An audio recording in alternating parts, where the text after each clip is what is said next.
Вітаем, гэта дыктатары на палатно. Падкаст, у якім мы акунаемся ў жыцці і спадчыну сусветна вядомых дыктатараў. У кожным эпізодзе мы будзем даследаваць гісторыі тых, хто прыйшоў да ўлады, кіраваў жалезнай рукой і моцна паўплываў не толькі на сваю краіну, але і на ўвесь свет. У сённяшнім выпуску мы раскажам пра адну з самых сумна вядомых асоб мінулага стагоддзя – Адольфа Гітлера. Яго імя з'яўляецца сінонімам зла, тыраніі і разбурэнняў. Прыход да ўлады Гітлера і яго радыкальная ідэалогія прывялі да гібелі мільёнаў людзей і назаўжды змянілі ход гісторыі. Мы ўсе ведаем, як Адольф Гітлер і яго ідэалогія скончылі ў Германіі. Гітлер застрэліўся ў красавіку 1945 года ў берлінскім бункеры. Але ў сённяшнім эпізодзе мы будзем разбірацца, як і чаму Адольф Гітлер прыйшоў да ўлады, што спрыяла такому стылю ўлады і як немцы купіліся на нацызм.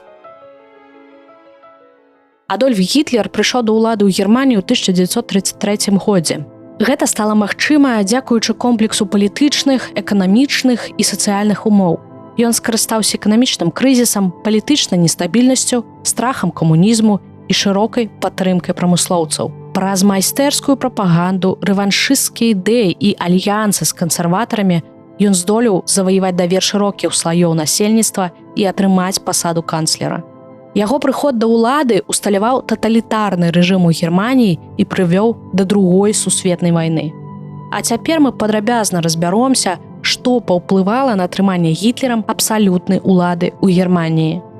У расказе, чаму Гітлер дамогся таталітарнай улады ў Германіі, мы заўсёды будзем вяртацца да паражэння германскай імперыі ў Першай сусветнай вайне і падпісання Версальскага мірнага дагавора. Ён не толькі паўплываў на эканамічнае становішча краіны і значна аслабіў Германію ў палітычным сэнсе. Версальскі мірны дагавор накладаў на Германію вялікія рэпарацыі і яшчэ краіна страціла свае тэрыторыі. Гэта нанесла моцны ўдар па эканоміцы. Каб аплачваць рэпарацыі і іншыя фінансавыя абавязкі, урад Германіі пачаў друкаваць вялікія сумы грошай. Гэта, вядома, прывяло да гіперінфляцыі ў 1921-1923 годах. Кошты на тавары і паслугі выраслі ў мільёны разоў. Людзі страчвалі свае грашовыя зберажэнні, а нямецкая эканоміка была практычна паралізаваная. У 1929 годзе пачалася вялікая дэпрэсія. Сусветны эканамічны крызіс пачаўся з краху фондавага рынку ЗША і хутка распаўсюдзіўся па ўсім свеце. Германія, якая на той момант ужо мела вялікія цяжкасці з эканамічным аднаўленнем пасля Першай сусветнай вайны, была моцна закранутая гэтым крызісам. Вялікая дэпрэсія прывяла да масавага беспрацоўя ў Германіі. Да 1932 года больш за 6 мільёнаў немцаў былі беспрацоўнымі. Вялікая колькасць людзей апынулася ў беднасці. Многія прадпрыемствы не змаглі выжыць ва ўмовах эканамічнага спаду і былі вымушаныя зачыніцца. Гэта яшчэ больш пагоршыла сітуацыю з беспрацоўем і сацыяльнымі праблемамі. Урады, якія змянялі адзін аднаго, не здолелі эфектыўна адрэагаваць на крызіс. Эканамічны фактар быў важным, але не адзіным. Веймарская рэспубліка сутыкалася з вялікай палітычнай нестабільнасцю, частымі зменамі ўрадаў і слабасцю дэмакратычных інстытутаў. Ад самага пачатку, пасля паразу Першай сусветнай, рэспубліка пагадзілася на выплату рэпарацый і на тэрытарыяльныя страты. Многія немцы лічылі такія умовы несправядлівымі і прыніжальнымі. Веймарская рэспубліка як палітычная фармацыя была недасканалай і мела шэраг слабасцяў. Напрыклад, па Канстытуцыі можна было скарыстацца артыкулам 48, які дазваляў прэзідэнту аб'яўляць надзвычайнае становішча і прымаць указы без згоды парламента. Кіруючыя ўрады часта абыходзілі парламент, а гэта, ў сваю чаргу, падрывала дэмакратычныя прынцыпы. Парламент Веймарскай рэспублікі складаўся з мноства партый. Часам яны ўтваралі кааліцыі і вельмі няўстойлівыя ўрады. Разам з такім урадам у Германіі дзейнічалі розныя радыкальныя рухі, як левыя, так правыя і ультраправыя. Гэтыя групы актыўна ўдзельнічалі ў палітычным жыцці, часта выкарыстоўвалі гвалт і тэрор. У 1920 годзе адбыўся капаўскі путч, а ў 1923 годзе на чале з Адольфам Гітлерам піўны путч.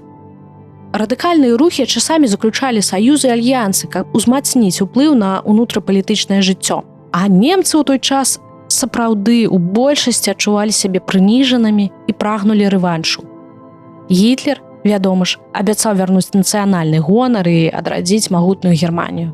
У той час існаваў такі міф пра удар у спіну. Сэнс яго палягаў у тым, што немцы лічылі, што Германія прайграла вайну не на полі бою, а за здрады ўнутраных ворагаў, яўрэяў, сацыялістаў і камуністаў. Гэты міф актыўна выкарыстоўвалі нацысты. У міжваенны перыяд нацыяналістычныя ідэі ўзмацніліся, бо многія немцы былі перакананыя, што Германія павінна аднавіць сваю веліч і вярнуць стратэгічныя тэрыторыі. Такія настроі падтрымлівалі нацыяналістычныя і правыя групы. Нацыяналізм і рэваншызм адыгралі ключавую ролю ў прыходзе Адольфа Гітлера да ўлады. Гэтыя ідэі былі шырока распаўсюджаны ў нямецкім грамадстве пасля Першай сусветнай вайны і сталі важнымі фактарамі ў стварэнні палітычнай падтрымкі для НСДАП. Эканамічныя цяжкасці прывялі да радыкалізацыі значнай часткі нямецкага грамадства. Людзі шукалі простыя адказы на складаныя эканамічныя праблемы. Радыкальныя партыі разам з НСДАП прапаноўвалі такія адказы, абяцалі стабільнасць і адраджэнне эканомікі. Гітлер і яго паплечнікі выкарысталі кепскае эканамічнае становішча краіны, каб працягнуць падтрымку сярод незадаволеных. Гітлер і НСДАП выкарыстоўвалі магутную прапаганду для прасоўвання сваіх ідэй і заваёўвалі падтрымку насельніцтва. Іх антысеміцкая, антыкамуністычная і антыдэмакратычная рыторыка знаходзіла водгук у многіх немцаў, якія шукалі вінаватых у сваіх бедах. Прапаганда і ідэалогія былі ключавымі элементамі ў стратэгіі Адольфа Гітлера і нацыянал-сацыялістычнай нямецкай рабочай партыі для атрымання і ўтрымання ўлады ў Германіі. Гэтыя элементы дазволілі нацыстам эфектыўна маніпуляваць грамадскай думкай і забяспечыць падтрымку сваіх палітычных мэтаў. Антысемітызм быў цэнтральным элементам ідэалогіі. Нацысты лічылі яўрэяў галоўнымі ворагамі нямецкага народа, абвінавачвалі іх у паразе Германіі ў Першай сусветнай, эканамічных праблемах і ўсіх іншых бедах. Нацысты прасоўвалі ідэі экстрэмальнага нацыяналізму. Яны сцвярджалі, што немцы з'яўляюцца арыйскай расай, то бок вышэйшай за ўсе іншыя. Іх мэта была адрадзіць нацыянальную веліч Германіі і стварыць тысячагадовы рэйх, які будзе дамінаваць у Еўропе і свеце. Йозеф Геббельс, міністр прапаганды, быў адным з галоўных архітэктараў нацысцкай прапаганды. Ён стварыў магутную прапагандысцкую машыну, якая ўключала кантроль над усімі сродкамі масавай інфармацыі, прэсай, радыё, кіно і мастацтвам. Геббельс па-майстэрску выкарыстоўваў гэтыя сродкі для прасоўвання нацысцкай ідэалогіі і ўзмацнення культу асобы Гітлера. Нацысты часта праводзілі велізарныя мітынгі і парады, якія падкрэслівалі моц і еднасць партыі і нацыі. У кіно і радыё прасоўвалі нацысцкія наратывы, а фільмы па тыпу «Трыумф волі» ад Лені Рэфеншталь дэманстравалі магутнасць нацысцкай дзяржавы.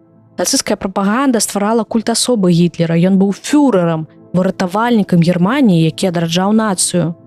Гітлер заўсёды паказваўся як неаспрэчны лідар, чыя мудрасць і сіла дазваляюць Германіі пераадолець усе цяжкасці.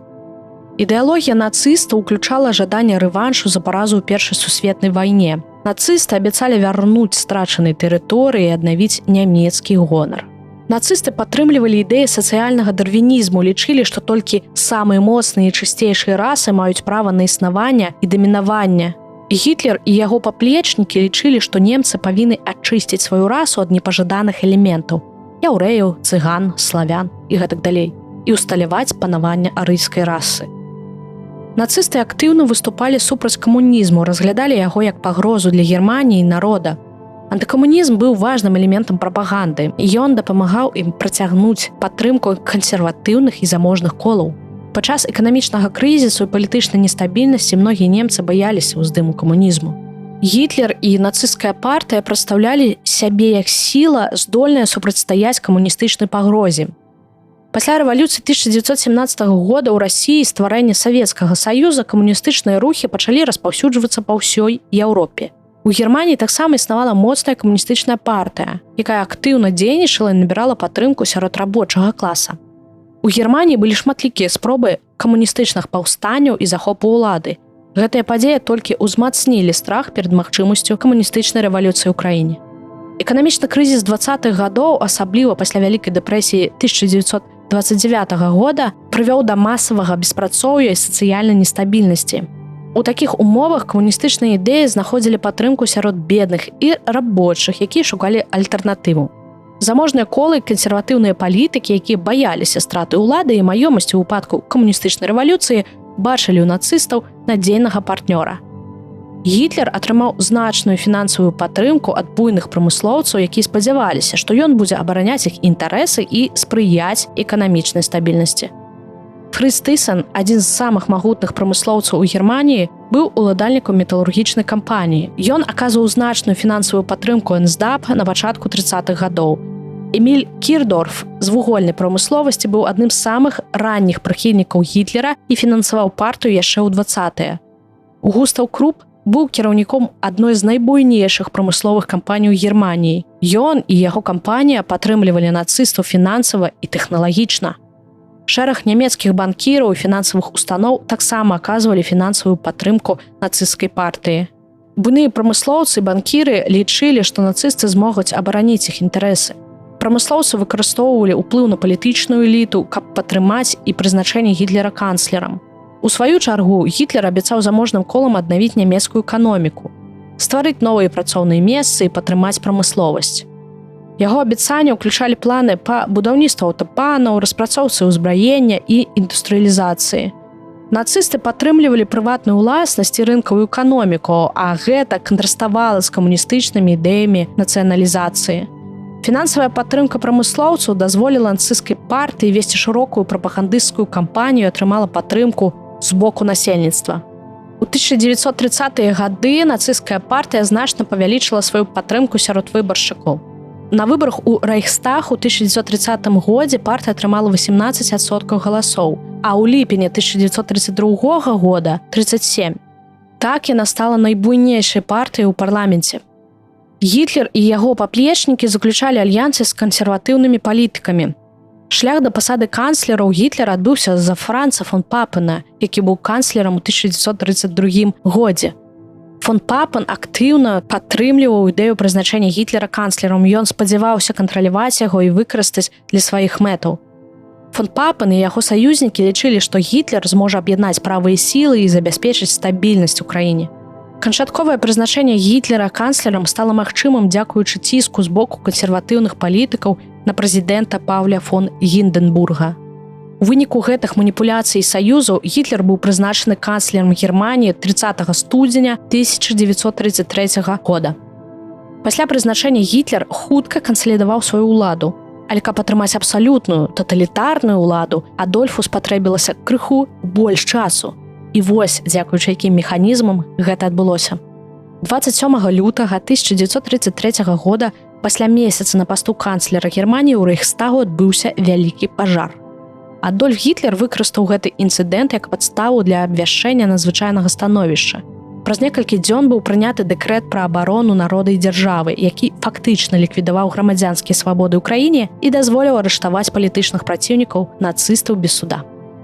Яшчэ праз месяц 23 сакавіка 1933 года Рэйхстаг прыняў акт аб надзвычайных паўнамоцтвах, які даў Гітлеру і яго ўраду права прымаць законы без згоды парламента. Гэта дазволіла Гітлеру абыходзіць дэмакратычныя працэдуры і ўзмацніць сваю ўладу. У гэты ж час нацысты пачынаюць шырокую кампанію рэпрэсій супраць палітычных апанентаў, камуністаў, сацыялістаў, лібералаў і іншых апазіцыянераў. Многія з іх былі арыштаваныя і адпраўленыя ў лагеры, ці ўвогуле забітыя. У чэрвені 1933 года ўсе палітычныя партыі, акрамя нацысцкай, былі забароненыя. Палітычная канкурэнцыя была ліквідаваная, а ў Адольфа Гітлера была манаполія на ўладу. Так, усяго за некалькі месяцаў Германія прайшла шлях ад дэмакратычнай краіны да таталітарнай дыктатуры. У Германіі ў сярэдзіне 1930-х ваўсю развярнулася прапагандысцкая машына пад кіраўніцтвам Йозефа Геббельса. Усталяваўся культ асобы Адольфа Гітлера. У нацысты устанавілі кантроль над сістэмай адукацыі, культуры, навучальныя праграмы перапісваліся, знішчаліся кнігі і мастацкія творы. Свядомасць цэлых пакаленняў фарміравалася ў адпаведнасці з нацысцкай ідэалогіяй. Гітлер выкарыстаў шырокі спектр інструментаў для захопу абсалютнай улады ў Германіі. Надзвычайныя паўнамоцтвы, рэпрэсія, прапаганда, кантроль над сілавымі структурамі, ліквідацыя палітычных апанентаў і дэмакратычных інстытутаў. Гэты працэс меў катастрафічныя наступствы для Германіі і ўсяго свету. Праз 5 гадоў пасля прыходу да ўлады Адольфа Гітлера адбудзецца аншлюз Аўстрыі, акупацыя судетаў. І зусім хутка немцы пачнуць другую сусветную вайну. Яна забярэ жыцці дзесяткаў мільёнаў чалавек. Будуць разбураныя сотні гарадоў, дзесяткі тысяч вёсак. У красавіку 1945 года Адольф Гітлер застрэліцца ў бункеры ў Берліне. На той час тысячагадоваму рэйху заставалася жыць усяго некалькі тыдняў. Дзякуй, што былі з намі, гэта падкаст «Дыктатара на палатно». У наступным эпізодзе мы пераедзем з Еўропы ў Афрыку. Там, ва Угандзе, нас чакае гісторыя дыктатара Іді Аміна.